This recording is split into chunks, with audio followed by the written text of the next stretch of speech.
7 محرم کو پانی بند کر دیا گیا. پانی بند ہوا تو کھانا بھی میسر نہیں تھا، لیکن ذکر پانی کا ہوتا ہے اس لیے کہ کھانے کے بغیر انسان کئی دن کاٹ لیتا ہے، لیکن پانی کے بغیر گزر نہیں ہوتی. تو فرات کی نہر سامنے اپنی موجوں کے ساتھ چمک رہی ہے، لیکن ایک قطرہ آب بھی آل رسول کو نہیں دیا جا رہا. کائنات کے اندر ایسے انوکھے امتحان بھی ہوتے ہیں. وارث ہوں ساقی کوثر کے، مالک ہوں حوض کوثر کے، اور بیٹے ہوں ساقی کوثر کے، اور آج ایک بوند پانی کی بھی میسر نہ ہو. صبر کا امتحان ہے، عزیمت کا امتحان ہے. حضرت امام حسین رضی اللہ تعالیٰ عنہ خیمہ زن ہو گئے. 3 دن تک پانی بند رہتا ہے. 9 محرم کو رات کی تنہائی میں حملہ آور ہونا چاہتے ہیں، لیکن آپ نے کہا کہ ہمیں اللہ کے حضور عبادت اور ذکر کے لیے وقت دیا جائے.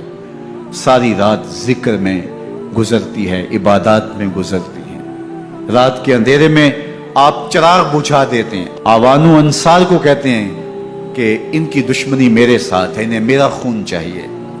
اگر تم رات کی تاریکی میں نکل جاؤ تو میں تم سے کوئی مواخذہ نہیں کروں گا، اور یہ بھی تمہارا پیچھا نہیں کریں گے، اس لیے کہ ان کا مطلوب تم نہیں ہو، ان کا مطلوب میں ہوں. جب چراغ جلایا تو کوئی بھی نہیں گیا. مسلم بن اوسجہ کھڑے ہو کے کہتے ہیں حضرت اگر ہمارے بدن کو 70 بار کاٹا جائے اور جلایا جائے اور ہواؤں میں اڑا دیا جائے پھر بھی آپ کا ساتھ نہیں چھوڑیں گے. 70 سال کے بوڑھے ہیں حبیب بن مظاہر، کہتے ہیں حضرت آپ کو چھوڑ کے جائیں کہاں، آپ کو چھوڑ کے جائیں کہاں. کوئی ساتھ چھوڑنے کے لیے تیار نہیں ہے.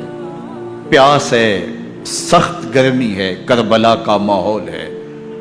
72 افراد اور خاندان کی خواتین میدان کربلا میں خیمہ زن ہیں. دوسری طرف لشکر اعداء اشقیا 22,000 کی تعداد میں مقابلے میں، ایک روایت 30,000 کی ہے. ان صرف 72 پیاسے لوگوں کے لیے اتنے لوگوں کو جمع کرنے کا مقصد خوف زدہ کرنا تھا. شرط ہے کہ یزید کی بیعت کر لیں، محاصرے توڑ دیں گے، پانی دستیاب ہوگا، اعزاز و اکرام سے نوازا جائے گا، خزانوں کے منہ کھول دیے جائیں گے. لیکن حسین ابن علی کہتے تھے سب کچھ لٹ جائے گا، باطل کے ہاتھ پہ ہاتھ نہیں رکھوں گا. اللہ اکبر. اب صبح طلوع ہوتی ہے، عاشور کا دن چڑھتا ہے، سورج اپنی پوری تمازت کے ساتھ گرمی برسا رہا ہے. آج خاندان نبوت کا امتحان زمانے نے دیکھنا ہے. رسول اللہ کا لعاب چوسنے والا اس کے صبر کا آج امتحان ہے. حضور کے کندھوں پہ کھیلنے والے حسین کا آج امتحان ہے. اللہ اکبر. حسین ابن علی تمام حجت کرتے ہیں میں نے تمہارا کچھ نہیں بگاڑا، میں نے کسی کا خون نہیں کیا، میں نے کوئی زیادتی نہیں کی، تم کیوں میرے قتل کے در پہ ہو؟ تم جانتے نہیں میں کون ہوں؟ میں تمہارے نبی کا نواسا ہوں، رسول اللہ صلی اللہ علیہ وآلہ وسلم کے کندھوں پہ کھیلتا رہا ہوں، حضور کا لعاب چوستا رہا ہوں، اور میں بوسہ گاہ رسول صلی اللہ علیہ وآلہ وسلم ہوں. لیکن ان اشقیاء کے دل پر کوئی چیز اثر انداز نہیں ہوتی. ایک ہور ہے، اللہ اس کے دل میں نرمی ڈالتا ہے. پہلے تو امام حسین کو گھیر کے لے کر کے آتا ہے، لیکن بعد میں وہ قافلہ یزید سے قافلہ حسین کی طرف آ جاتا ہے. امام حسین فرماتے ہیں تو دنیا میں بھی ہور ہے، آخرت میں بھی ہور ہے. آزادی مل جاتی ہے. باقی 22,000 کا لشکر جرار امام حسین کے قتل کے در پائے ہے. پھر تاریخ نے خاندان نبوت کا وہ انوکھا امتحان دیکھا. حضرت امام حسین کے بچے بالخصوص خواتین پیاس کی شدت میں حلق خشک ہے. حضرت سکینہ تڑپ کے اپنے باپ سے کہتی ہیں کہ مجھے 6 ماہ کے لیے اصغر کی پیاس نہیں دیکھی جا رہی. بچے کو ہاتھوں پہ اٹھاتے ہیں اور نہر فرات کے کنارے پہنچ کے فرماتے ہیں اشقیاء سے مخاطب ہو کے تمہارا معاملہ میرے ساتھ ہے، اس 6 ماہ کے بچے نے تمہارا کچھ نہیں بگاڑا. اور چلو بھر کے اس کا حلق سیراب کرنا چاہتے ہیں. ایک 2 شاخہ تیر آتا ہے جو حضرت علی اصغر کے گلے کو چیر دیتا ہے. راوی لکھتے ہیں کہ وہ عام تیر نہیں تھا، جانوروں کو شکار کرنے کے لیے جو بڑے تیر ہوتے ہیں وہ 2 شاخہ تیر تھا. وہ گردن کو کاٹ دیتا ہے، خون بہنے لگتا ہے، گردن لٹک جاتی ہے. حضرت امام حسین وہ بہتا ہوا خون اپنے چلو میں لیتے اور آسمان کی طرف اچھال کے کہتے ہیں مالک حسین کی یہ قربانی بھی قبول۔